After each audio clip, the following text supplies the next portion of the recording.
Hello मेरे प्यारे दोस्तों, आप सभी को मेरे यूट्यूब चैनल कहानी का खजाना में स्वागत करती हूँ। आई होप आप सभी लोग खुश होंगे, स्वस्थ होंगे। चलिए दोस्तों, आज आप सबको मैं एक नई कहानी सुनाती हूँ। मैंने भी उनका पूजन कर ही दिया।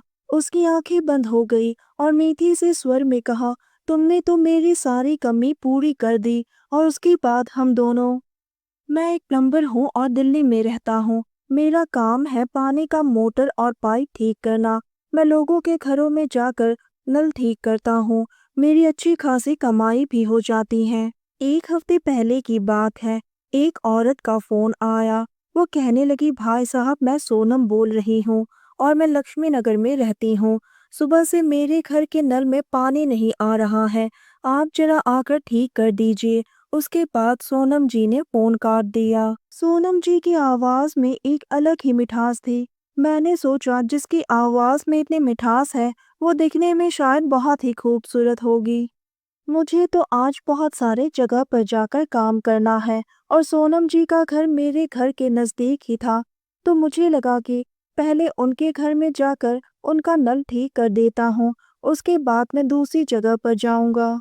मैं सीधा सोनम जी के घर पहुंच गया और मैंने डोरबेल बजाई। सोनम जी ने दरवाजा खोला और वो बाहर निकली। जैसे ही मैंने उन्हें देखा, मैं देखता ही रह गया। कमाल का चेहरा था। उन्होंने बड़ी ही खूबसूरत साड़ी पहन रखी थी। मैंने कहा, मैडम जी, मैं रोहित।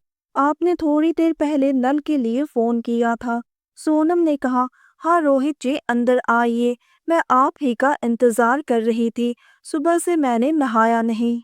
दोस्तों, चैनल पर नए आए हैं तो इस वीडियो को एक लाइक करें, चैनल को एक सब्सक्राइब करें ताकि ऐसे ही कहानियाँ आप सबके समक्ष प्रस्तुत कर पाएं। चलिए दोस्तों, अब कहानी में आगे बढ़ते हैं और आपको यह कहानी सुनाते हैं। सोनम जी, आप टेंशन मत लीजिए। मैं अभी आपका नल ठीक कर देता हूँ। आप आराम से नहा लेना। पहले आप मुझे अपना मोटर दिखाइए। सोनम जी ने कहा, आइए मैं आपको दिखाती हूँ मोटर कहाँ है।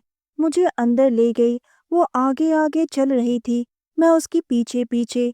वो घुंघराले बालों में बहुत ही खूबसूरत लग रही थी। उनका घर बहुत ही आलीशान और खूबसूरत था, लेकिन घर के अंदर हम दोनों के अलावा कोई भी नहीं था। मैं मोटर के पास आया और ठीक करने लगा। सोनम जी वहीं खड़ी होकर मेरे काम को देख रही थी। थोड़ी देर बाद मैंने मोटर ठीक कर दिया। मैंने कहा, लो सोनम जी, आपका तो मोटर ठीक हो गया। अब मैं चलता हूँ। वो मुझे अजीब नजरों से देखते हुए बोली, आप मेरे साथ अंदर चलिए। मुझे थोड़ा अटपटा सा लग रहा था। जब मैं अंदर गया तो उसने कहा, रोहित जी, मैंने सुना है कि आप खराब से खराब नल भी ठीक करके उससे पानी निकाल देते हो। जरा इस नल को देखिए, ये बड़े दिनों से जाम चल रही है। इसे जल्दी से ठीक करिए। मैंने कहा, जरूर सोनम जी। 6 महीने हो गए हैं, इस नल से एक बूंद भी पानी नहीं निकला है। पूरा सूख कर रेगिस्तान बन गया है। अरे सोनम जी, आप टेंशन मत लीजिए। मैं बंद पड़े कारखाने की भी नल को ठीक कर सकता हूँ। मैं नल खोल कर साफ करने लगा। मैंने कहा, सोनम जी, आप बीच बीच में नल का इस्तेमाल कर लिया करो, नहीं तो जाम लग जाता है। सोनम जी ने बड़े प्यार से कहा, रोहित जी, जब मेरे पति घर आते हैं तभी इस नल को इस्तेमाल करते हैं। मैंने पूछा, आपके पति कहाँ रहते हैं? तो उसने उदास होकर कहा, मेरे पति अरब में रहते हैं। वो तेल की कंपनी में मैनेजर हैं। वो साल में सिर्फ एक ही बार आते हैं। 6 महीने पहले ही उन्होंने इस्तेमाल किया था। तब से इस नल को किसी ने हाथ भी नहीं लगाया। मैंने कहा, सोनम जी, मैंने तो नल साफ कर दिया है। लगता है मुझे बाहर जाकर एक बार देखना पड़ेगा। आप यहीं पर रहना। अगर नल से पानी निकल जाए तो मुझे आवाज लगा देना। मैंने बाहर जाकर देखा तो वहां का सॉकेट पहले से ही बंद था। जैसे ही मैंने सॉकेट खोला, अंदर से सोनम जी की चीखने की आवाज आई। मैं दौड़ कर गया तो मैंने देखा सोनम जी पाइप के सामने खड़ी थी और पूरी तरह से भीग चुकी थी। मैंने उनके कंधे पर हाथ रखकर उन्हें हटाया। मैंने जैसे तैसे नल को लगाया। मैं भी पूरी तरह से भीग गया था। मैंने कहा, सोनम जी, माफ कीजिएगा, मेरी गलती की वजह से आप पूरी तरह से भीग गई हैं। उसने कहा, अब मुझे अपने कपड़े बदलने पड़ेंगे। उसने मुझे अपने पास बुलाया और अपने ब्लाउज की डोरी खोलने को कहा। मैंने डोरी खोल दी और उसकी गोरी चमचमाती पीठ मेरे सामने थी। थोड़ी देर बाद वो कपड़े बदल कर आई और मेरे पास आकर रोने लगी। मैंने कहा प्लीज मुझे माफ कर दीजिए, मुझसे गलती हो गई।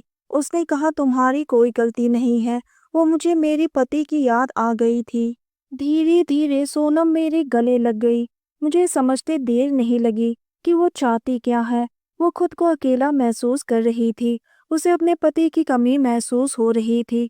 उसने कहा रोहित मुझे खुद में छुपा लो। उसने अपने सुनहरे होठों को मेरे होठों से लगा दिया। अपने पति की चाहत मुझसे पूरा करना चाहती थी, तो मैंने भी उनका पूजन कर ही दिया। उसकी आंखें एकाएक बंद हो गई और मीठी से स्वर में कहा तुमने तो मेरी सारी कमी पूरी कर दी। 2 घंटे तक जो नजारा था वो कुछ अलग ही था। अब तो मैं हर रोज ही उनसे मिलने जाता हूँ। तो दोस्तों, यह कहानी सुनने के बाद आप सबकी क्या राय है, हमें कमेंट करके ज़रूर बताइए और साथ ही इस वीडियो को एक लाइक करें, चैनल को एक सब्सक्राइब करें और नोटिफिकेशन बेल को भी ज़रूर दबाएं ताकि अगली अपडेट सबसे पहले आपको मिले।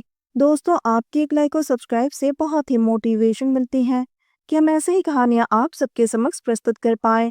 आप सबने अपना कीमती समय निकाल कर इस वीडियो को सुना, इसके लिए आप सभी को धन्यवाद करती हूँ। धन्यवाद दोस्तों।